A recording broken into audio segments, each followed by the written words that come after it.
شروع اللہ کا نام لے کر جو بڑا مہربان نہایت رحم والا ہے۔ الف لام را، یہ اللہ کی کتاب اور قرآن روشن کی آیتیں ہیں۔ کسی وقت کافر لوگ آرزو کریں گے کہ اے کاش وہ مسلمان ہوتے۔ اے نبی، ان کو ان کے حال پر رہنے دو کہ کھا پی لیں اور فائدے اٹھا لیں، اور لمبی لمبی آرزویں ان کو دنیا میں مشغول کیے رکھیں۔ آخر کار ان کو اس کا انجام معلوم ہو جائے گا۔ اور ہم نے کوئی بستی ہلاک نہیں کی مگر اس کا وقت مقرر لکھا ہوا تھا۔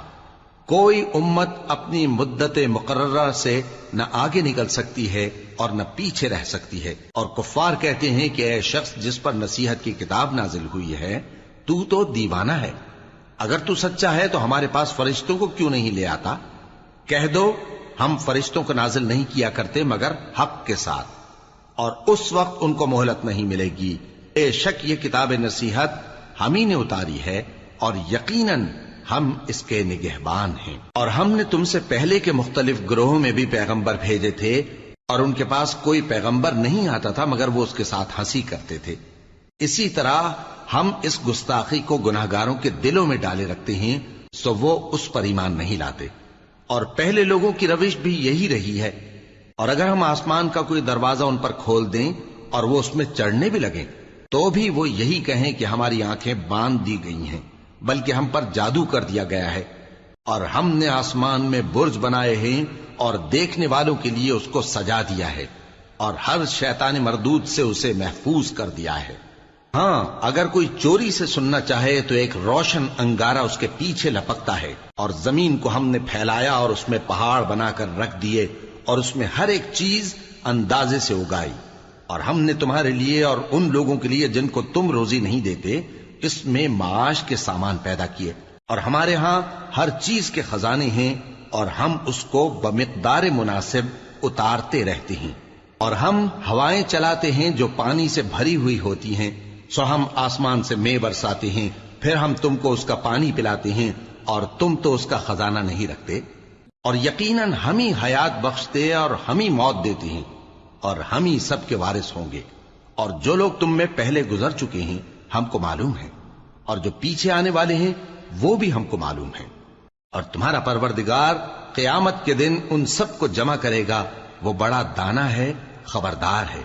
اور ہم نے انسان کو کھنکھناتے سڑے ہوئے گارے سے پیدا کیا ہے، اور جنوں کو اس سے بھی پہلے بے دھوئیں کی آگ سے پیدا کیا تھا۔ اور وہ وقت قابل ذکر ہے جب تمہارے پروردگار نے فرشتوں سے فرمایا تھا کہ میں کھنکھناتے سڑے ہوئے گارے سے بشر بنانے والا ہوں، بس جب میں اس کو درست کر لوں اور اس میں اپنی طرف سے روح پھونک دوں تو اس کے آگے سجدے میں گر پڑنا۔ چنانچہ فرشتے تو سب کے سب سجدے میں گر پڑے مگر شیطان کہ اس نے سجدہ کرنے والوں کے ساتھ ہونے سے انکار کیا۔ فرمایا اے ابلیس، تجھے کیا ہوا کہ تو سجدہ کرنے والوں میں شامل نہ ہوا؟ اس نے کہا میں ایسا نہیں ہوں کہ انسان کو جس کو تو نے کھنکھناتے سڑے ہوئے گارے سے بنایا ہے سجدہ کروں۔ فرمایا یہاں سے نکل جا کہ اب تو مردود ہے، اور تجھ پر قیامت کے دن تک لعنت برسے گی۔ اس نے کہا کہ پروردگار مجھے اس دن تک مہلت دے جب لوگ مرنے کے بعد زندہ کیے جائیں گے۔ فرمایا اچھا، سو تجھے مہلت دی جاتی ہے وقت مقرر یعنی قیامت کے دن تک۔ اس نے کہا کہ پروردگار جیسا تو نے مجھے بھٹکا دیا ہے میں بھی زمین میں لوگوں کے لیے گناہوں کو آراستہ کر کے دکھاؤں گا اور سب کو بہکاؤں گا۔ ہاں، ان میں جو تیرے خاص بندے ہیں ان پر میرا قابو چلنا مشکل ہے۔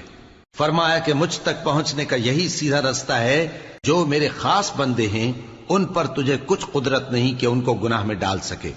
ہاں، بد راہوں میں سے جو تیرے پیچھے چل پڑے، اور ان سب کے وعدے کی جگہ جہنم ہے۔ اس کے 7 دروازے ہیں، ہر ایک دروازے کے لیے ان میں سے الگ الگ حصہ ہے۔ جو متقی ہیں وہ باغوں اور چشموں میں ہوں گے۔ ان سے کہا جائے گا کہ ان میں سلامتی اور امن و اطمینان سے داخل ہو جاؤ، اور ان کے دلوں میں جو کدورت ہوگی ہم اسے نکال دیں گے، گویا بھائی بھائی مسندوں پر ایک دوسرے کے سامنے بیٹھے ہوں۔ نہ ان کو وہاں کوئی تکلیف پہنچے گی اور نہ وہ وہاں سے نکالے جائیں گے۔ اے پیغمبر میرے بندوں کو بتا دو کہ میں بڑا بخشنے والا ہوں، بڑا مہربان ہوں، اور یہ کہ میرا عذاب بھی درد دینے والا عذاب ہے۔ اور ان کو ابراہیم کے مہمانوں کا احوال سنا دو۔ جب وہ ابراہیم کے پاس آئے تو سلام کہا، انہوں نے کہا کہ ہمیں تو تم سے ڈر لگتا ہے۔ مہمانوں نے کہا کہ ڈریے نہیں، ہم آپ کو ایک دانش مند لڑکے کی خوشخبری دیتے ہیں۔ وہ بولے کہ جب مجھے بڑھاپے نے آ پکڑا تو تم خوشخبری دینے لگے، اب کاہے کی خوشخبری دیتے ہو؟ انہوں نے کہا کہ ہم آپ کو سچی خوشخبری دیتے ہیں، سو آپ مایوس نہ ہوں۔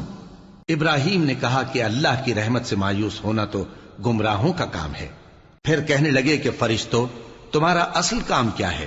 انہوں نے کہا کہ ہم ایک گناہگار قوم کی طرف بھیجے گئے ہیں کہ اس کو عذاب کریں، مگر لوط کے گھر والے کہ ان سب کو ہم بچا لیں گے، البتہ ان کی بیوی کہ اس کے لیے ہم نے ٹھہرا دیا ہے کہ وہ پیچھے رہ جائے گی۔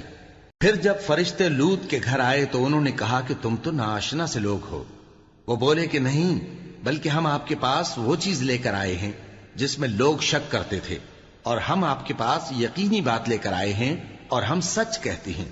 تو آپ کچھ رات رہے سے اپنے گھر والوں کو لے نکلیں اور خود ان کے پیچھے چلیں، اور آپ میں سے کوئی شخص پیچھے مڑ کر نہ دیکھے، اور جہاں آپ کو حکم ہو وہاں چلے جائیے۔ اور ہم نے لوط کی طرف وہی بھیجی کہ ان لوگوں کی جڑ صبح ہوتے ہوتے کاٹ دی جائے گی، اور اہل شہر لوط کے پاس خوش خوش دوڑے آئے۔ لوط نے کہا کہ یہ میرے مہمان ہیں، کہیں ان کے بارے میں مجھے رسوا نہ کرنا، اور اللہ سے ڈرو اور میری بے آبروئی نہ کرو۔ وہ بولے، کیا ہم نے تم کو سارے جہان کی حمایت و طرفداری سے منع نہیں کیا؟ انہوں نے کہا کہ اگر تمہیں کرنا ہی ہے تو یہ میری قوم کی لڑکیاں ہیں، ان سے شادی کر لو۔ اے نبی، تمہاری جان کی قسم، وہ اپنی مستی میں مدہوش ہو رہے تھے، سو ان کو سورج نکلتے نکلتے چنگھاڑ نے آ پکڑا، اور ہم نے ان بستیوں کو الٹ کر نیچے اوپر کر دیا اور ان پر کھنگر کی پتھریاں برسائیں۔ بے شک اس قصے میں اہل فراست کے لیے نشانی ہے، اور وہ بستیاں اب تک شام جانے والے سیدھے رستے پر موجود ہیں۔ بے شک اس میں ایمان لانے والوں کے لیے نشانی ہے۔ اور بن کے رہنے والے یعنی قوم شعیب کے لوگ بھی گناہگار تھے، تو ہم نے ان سے بھی بدلہ لیا، اور یہ دونوں شہر کھلے رستے پر موجود ہیں۔ اور وادی ہجر کے رہنے والوں نے بھی پیغمبروں کی تکذیب کی، ہم نے ان کو اپنی نشانیاں دی اور وہ ان سے منہ پھیرتے رہے، اور وہ پہاڑوں کو تراش تراش کر گھر بناتے تھے کہ امن و اطمینان سے رہیں گے۔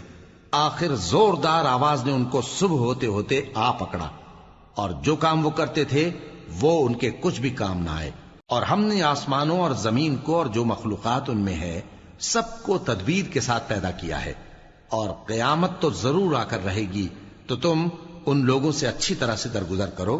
کچھ شک نہیں کہ تمہارا پروردگار ہی سب کچھ پیدا کرنے والا ہے، جاننے والا ہے۔ اور ہم نے تم کو 7 آیتیں جو نماز میں دہرا کر پڑھی جاتی ہیں، یعنی سورہ الحمد اور عظمت والا کلام عطا فرمایا ہے۔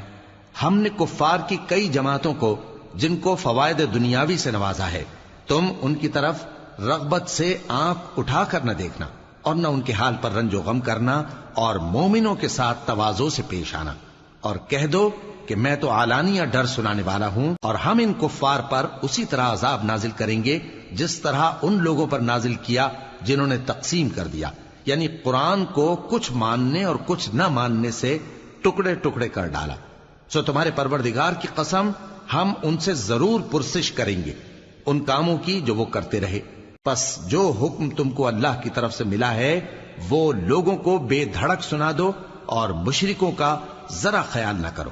ہم تمہیں ان لوگوں کے شر سے بچانے کے لیے کافی ہیں جو تم سے ہنسی کرتے ہیں، جو اللہ کے ساتھ کوئی اور معبود قرار دیتے ہیں، سو ان قریب ان کو ان باتوں کا انجام معلوم ہو جائے گا۔ اور ہم جانتے ہیں کہ ان کی باتوں سے تمہارا دل تنگ ہوتا ہے، تو تم اپنے پروردگار کی تسبیح کہتے اور اس کی خوبیاں بیان کرتے رہو، اور سجدہ کرنے والوں میں سے ہو جاؤ، اور اپنے پروردگار کی عبادت کیے جاؤ یہاں تک کہ تمہاری موت کا وقت آ جائے۔